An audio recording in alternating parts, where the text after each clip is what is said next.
I'm so excited. I have another fabulous woman guest, very much of a woman crush of mine for years, and her name is Ashley Turner. She is a yoga meditation instructor, much more than that, and we will go deeper into what she does with all of that. And she's a psychotherapist. Just got licensed with psychotherapy, recently, right? This year. Yep. Congratulations, because that is a long process. Big, long process, massive. And I look at the things you do, Ashley, and I'm just like in awe of like everything that you produce and everything you do for people. And I'm curious, like, how did this all start from the beginning? I know you've been practicing yoga for 20 years. Yep. And teaching for 17. So, and how did it translate into a business? Yeah, well, you know, for me, the yoga practice completely changed my life. And I started really serendipitously and had always loved fitness and working out and spirituality. And so when I found yoga, it really was a natural fit. I was in my early 20s, I think I was like 21 and right out of college.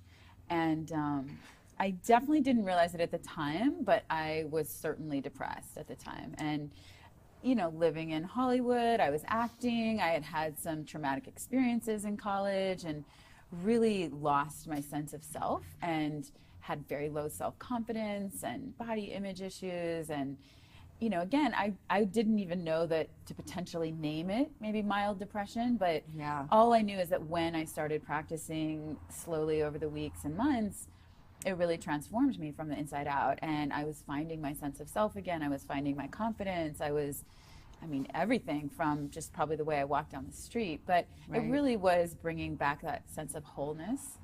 And it sounds cliche, but it's true. And I really wanted to understand what was happening psychologically and emotionally, as well as physically. Did you still continue in the Hollywood business, or did you I acted for a few years. Okay. Yeah, maybe probably like 5 years, but then it really became, yoga just was a calling. It was kind of a choiceless choice is the way that I say it, because I was practicing, and then my great teacher Govindas and Brian Kest, and it just became clear. I remember clear as day, actually, right down the street in West Hollywood at Earth Power Yoga on, Oh my God, that's where I go. It really? Yeah. Now? Yes, Melrose. I love that. And Fairfax? Yeah, Fairfax. Oh my God, I didn't realize it'd been around for that long. Oh yeah, 20 years. Okay. And I remember being in there and Govindas was teaching, and I just had this aha moment. It was crystal clear that I had to start teaching this.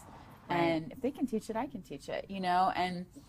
And then the deeper questions really started to unfold of what is my life for, and what's the best use of my skill set. Right. And I loved acting, and I think it's an incredible profession, but I really didn't want to be feeding my ego, so to speak, and feeding the persona aspect of who I was. You know, the spiritual path was so profound that I really wanted to be speaking my truth, not just through a character and through a writer's lens, but helping people find their truth and helping them find their authenticity. And so it just became clear to me that I wanted to start teaching, and I wanted to start helping in this vehicle. So I began teaching, and then similarly, after I began teaching several years, it became clear to me that I wanted to go back to school and get my master's in psychotherapy and psychology, and then get licensed.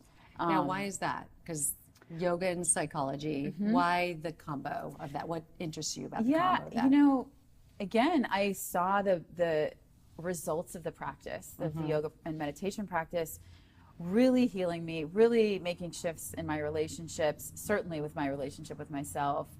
But I also wanted to understand from the Western medical sort of psychological model what was happening. What is the architecture of the psyche from the Western perspective? Wow. And how can I help people, quote unquote, take their yoga off the mat? How can I really help them create shifts in their lives, improve their relationships, handle their money, you know, resolve family of origin issues, things that are hard to get to in just an hour-and-a-half class. Right. Things that, you know, I saw people having emotional reactions or breakthroughs on the mat, and I wanted to help them navigate that. Keep off it with the mat. them. Yeah, exactly. Because they leave the yoga class like I do, Yeah. go back into my world, and I'm like, oh. Yeah. So you wanted it to transform them in a much deeper way. Yeah, and as there's well as, there's a whole other skill set that psychology and psychotherapy brings to the yoga. Relationship skills, communication skills, understanding emotional processing, understanding shadow work, and those are really important. I think in the spiritual community, it can be very easy to spiritually bypass and think like, oh, I'm just going to meditate, or I'm going to go to yoga class, and it's all good. But as Ram Dass, one of my great teachers, says, if you're estranged from your family, or if you have residual charge towards someone, maybe an ex, your work isn't done. Right. And the trauma you talked about. Yeah, trauma. You have trauma you're carrying around with you, and the work isn't done, right? Yeah, and we've all experienced trauma. I mean, I used to think trauma was like, oh, this big thing, and it's has to be sexual abuse or verbal abuse or PTSD of some sort. Right.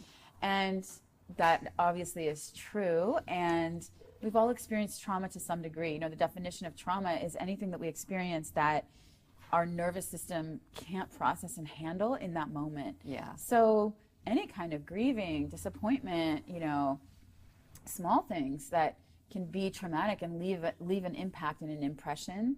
And so we really have to become skillful to know how to process and alchemize those experiences so that we're not carrying around that residual tension, anger, resentment, sadness, how to move through those skillfully. Right.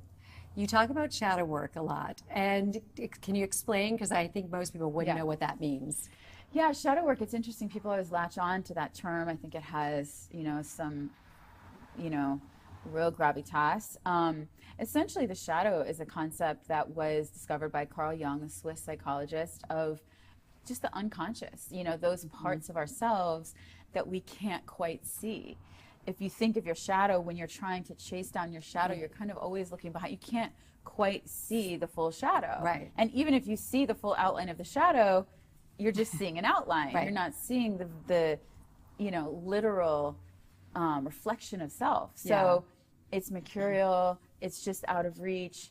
And so the same is true in our psyche. So what qualities or behaviors are actually running the show that you're not quite aware of? Right. And of course, probably the most common place that these come up is in our romantic relationships, because our partners start to see those aspects, those qualities.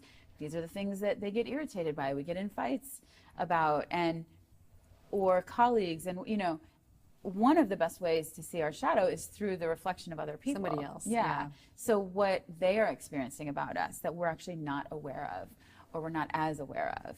And then how can we, first of all, acknowledge and really own all those pieces. And the key to that is eradicating shame, that there's no shame in the game. Like we all have faults, weaknesses, we all have brilliance, beauty, gifts. And when we can own all of those parts of ourselves, we're really liberated and we're really free. And it frees other people up. We move from, as my teacher Mona Miller says, from judgment to understanding. So really understanding, where do these defense mechanisms come from? Why is this emotional pattern so common for me? Why does this keep coming up? Right. And then more importantly, what can I do about it, and how can I shift it?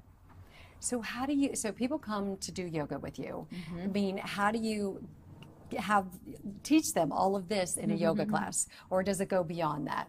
Is there another thing that you do to help people understand that psychology behind? Great question. I definitely think that one of my skills is weaving in some deeper self-inquiry and psychological During the class? concepts during the class. Yeah. That's So I fabulous. like to teach a strong vinyasa class, a nice strong flow, and be weaving in some real inquiry. So I'm not necessarily the best beginner teacher, because I'm not the best person just I to can teach see like that. Right. triangle pose. Yeah. But what happens is when you move through the vehicle of the body, you're automatically opening up energetically. You're opening up emotions that are living in the body. As soon as you attune to the breath, you're starting to calm the nervous system, move to the more parasympathetic, rest and digest response out of the thinking mind. But what's really helpful is that in yoga, you know, in the Hatha Yoga Pradipika, it says start in the body, like start with Hatha Yoga, because energy is energy and it manifests differently in the physical body, the mental body, the emotional body, but it's all energy. Right. And the laws that abide, you know, how that energy moves is universal. As one of my teachers, Chuck Miller, would say, if a truth is universal, it's true across all levels of reality. Right. In other words, the way the guidelines that you use in your asana practice, you can apply to your mental body, you can apply to your emotional body. One of those concepts is the union of opposites. So in yoga, hatha yoga means to yoke together, to unite. Hatha is the light and the dark, or the sun and the moon. So we're uniting, we're yoking these two opposing forces in life, whether it's yin and yang, masculine, feminine, stability and softness. The same is true in our psyche. So Carl Jung has a similar concept called the tension of the opposites, that within our hearts, within our psyche, how do we hold the tension of two opposing thoughts, of two opposing emotions? Like, this is brilliant. Yeah. I love talking about this. Yeah, and so one of my big concepts, or it's not my concept, but one of my passions is helping people understand you can be totally in love with someone in your relationship and be conflicted about whether you want to stay with them. Right. Like, I love them, but I don't know if this is the right relationship for me. Right. Or, you know, I love the work that I do in my job, but I can't stand my boss. And 99% of the time, we're living in this gray area. Totally. We're living in this pull between these two polarities.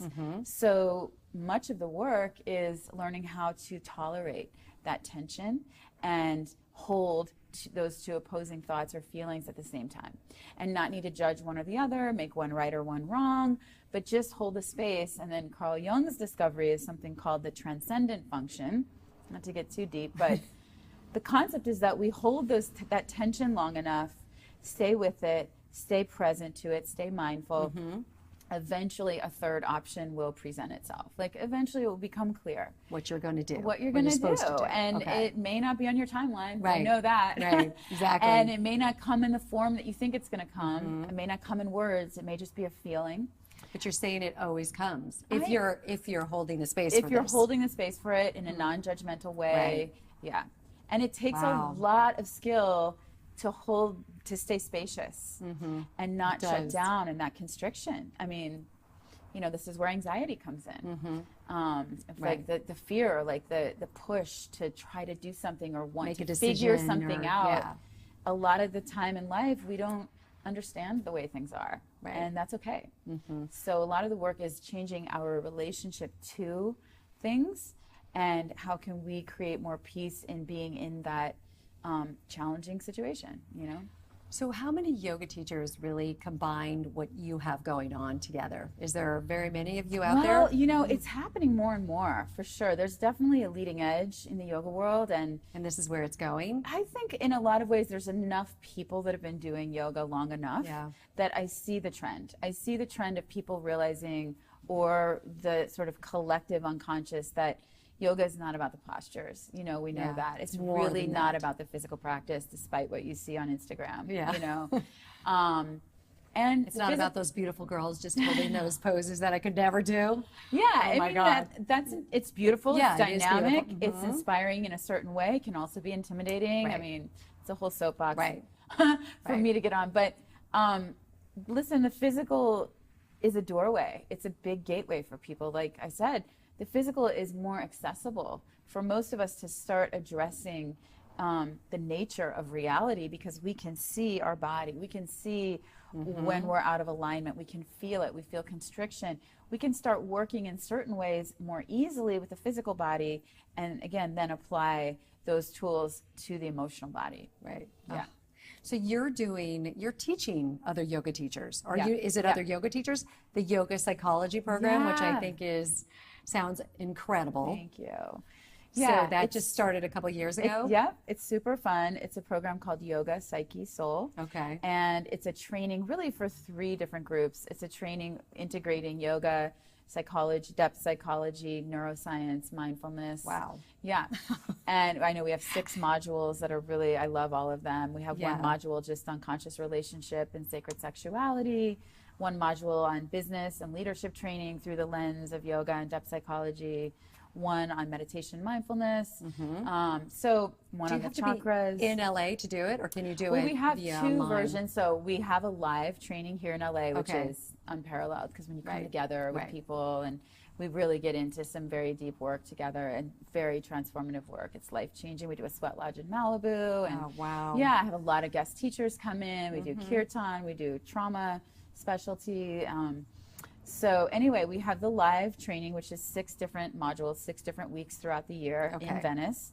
And then we also have an online version. So the online is accessible to everyone, which is great, makes it a little more manageable for a lot of people. For people all over the world. Yeah. I bet you have, it's not just it's amazing. the U.S., but it's all over the world, It's amazing to right? see. I mean, we have people come in every year to Venice from Europe, Switzerland, England, Australia, New so they Zealand. fly in for the program. Yeah, they fly in for the program. Is there just a certain number of people that you can take? I do. Like, I keep it small, like 25 right now, maybe 30. So it's intimate? It's intimate, yeah. And so everybody gets what they need. It is. And again, we do a lot of personal work, a lot of, you know, I work with people one-on-one a lot in that program. Yeah.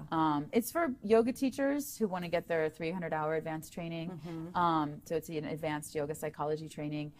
Or just teachers that want to deepen their study. It's also just for students who want to take their practice deeper. It's a real personal development course. You know, it's a lot of my theory is that you can only take people as far as you've gone. So the key component is you doing your own inner work. Right. And so the course and the curriculum itself is based on personal work and your own personal development and emotional processing. And then it's also for therapists, psychotherapists, clinicians to bring in more yoga and mindfulness meditation into their clinical work. Yeah. Where do you see, I mean, yoga is just exploding, right? And it's just getting more and more people are wanting to do yoga, getting so much benefit for yoga. Like, where do you see all of this going? The yoga world. It's really exciting. You know, it is so exciting to see what's happened in the 20 years since I've been practicing. You know, it's now where before it was like, oh, it's a hippie thing, or it's out there, new age. Now it's on McDonald's commercials. It's on like everything, you know, and that is such a boon to our society, our culture. I mean, I think that yoga gives people a really accessible way to get into their bodies and start healing in their bodies, start healing their relationship to their body. And then again, that then translates into their mind and their emotions. It also, you know, it's such a healthy way to come together in community. I think it provides a lot of community for people where in the last generations, maybe our spiritual seeking, we went to churches and these sort of institutions, and in many ways those have broken down and they're not as common in our generation to every Sunday go to church. But people go to yoga class and they have the experience of community, of people that love them, of being in a loving environment, even if you don't know the person next to you. I know. I feel that way. So it's very healing for people.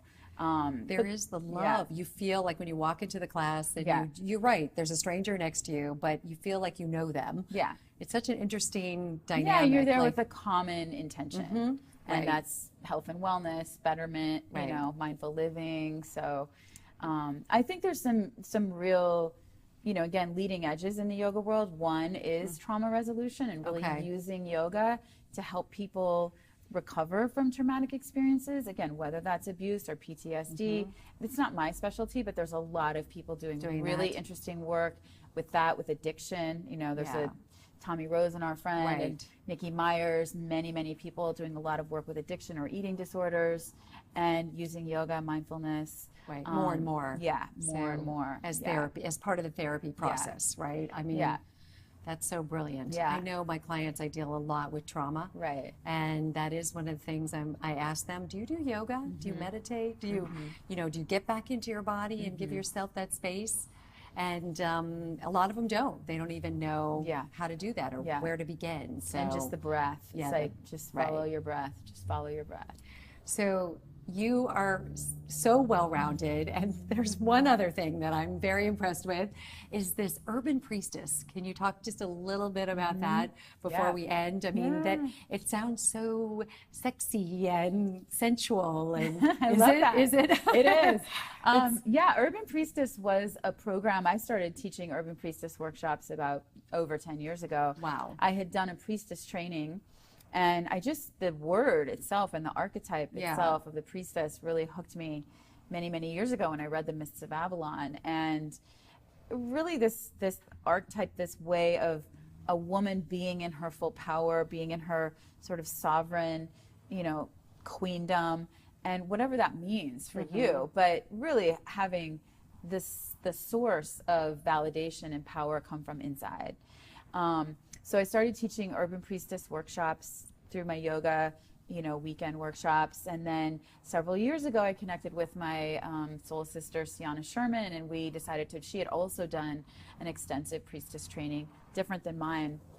And so we came together and wanted to form a much larger program. So we have a year-long mystery school, we call it, and it's all online. Okay. We do sometimes have different live events, but the Urban Priestess Mystery School is online, and we start every September. We go all the way around the wheel of the year. Right. So we work with the astrological wheel. We go through each house of the zodiac, and there's a specific archetype associated with that, and then a certain aspect of life. So for each moon cycle, each month, we're really focusing on, for example, Scorpio is death and transformation. So shadow work and transformation. We also get into sexuality in Scorpio, and the archetype is Queen of Death. So we start with really going in and doing shadow work, really understanding how to take 100% responsibility for everything in your life.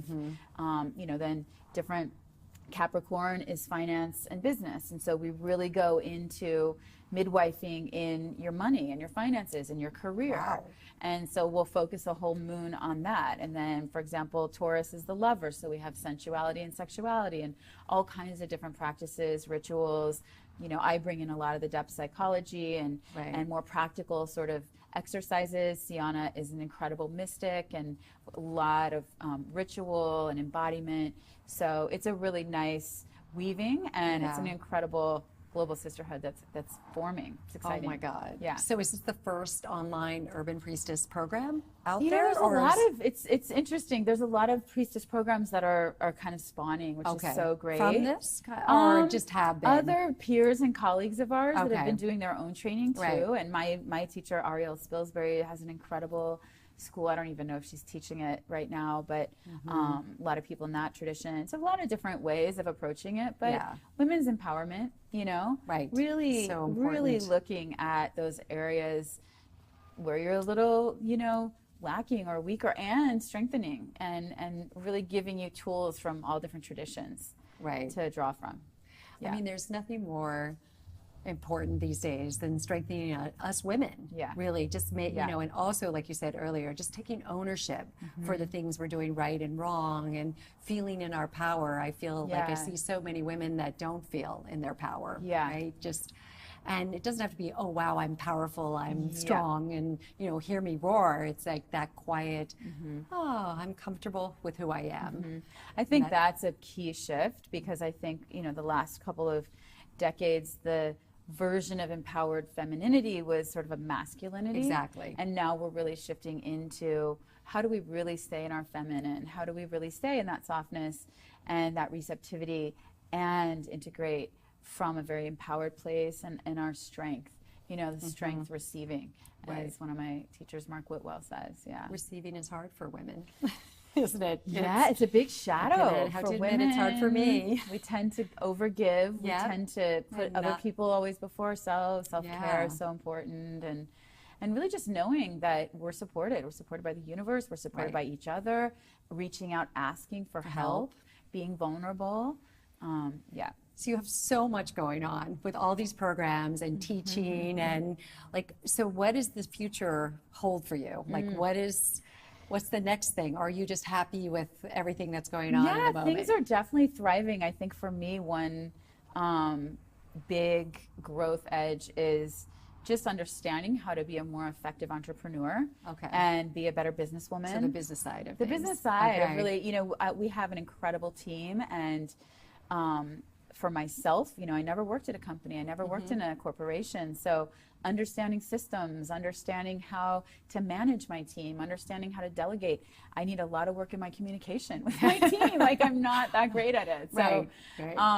I'm learning. I'm so humbled by that piece. And also really shifting my work-life balance. My 30s, I sort of put out so much energy, and I really want to be in that receptivity, and I want to be in a healthy balance where it's just not worth it to me To work to so work hard. until like I just can't work until 10 o'clock at night anymore. I don't want to. You don't want to. You want to have a life as Yeah. well. Yeah, Yeah. balance, just like you're teaching everybody else to have a balance. Yeah, and joy, the pleasures, partnership, friendships, all of that. Like really drawing that balance. And how can everybody find you out there who don't know about you yet? Most of you probably do, but the ones that don't yet, how do they find my you? website is the easiest way, ashleyturner.co. ashleyturner.co. And online, social media, Facebook, Instagram, everywhere. Okay. Google Ashley Turner Yoga. Yeah, You'll Ashley pop up. Turner. Yeah, exactly. I am so honored to have you, honestly. You are just you're a breath of fresh air, and you just exude this calmness and femininity, and I would love to have a little more of that. Yay. So just want to say thank you for coming. Thank you so much, honey. So, You love too. you. You're such an inspiration. Thank you.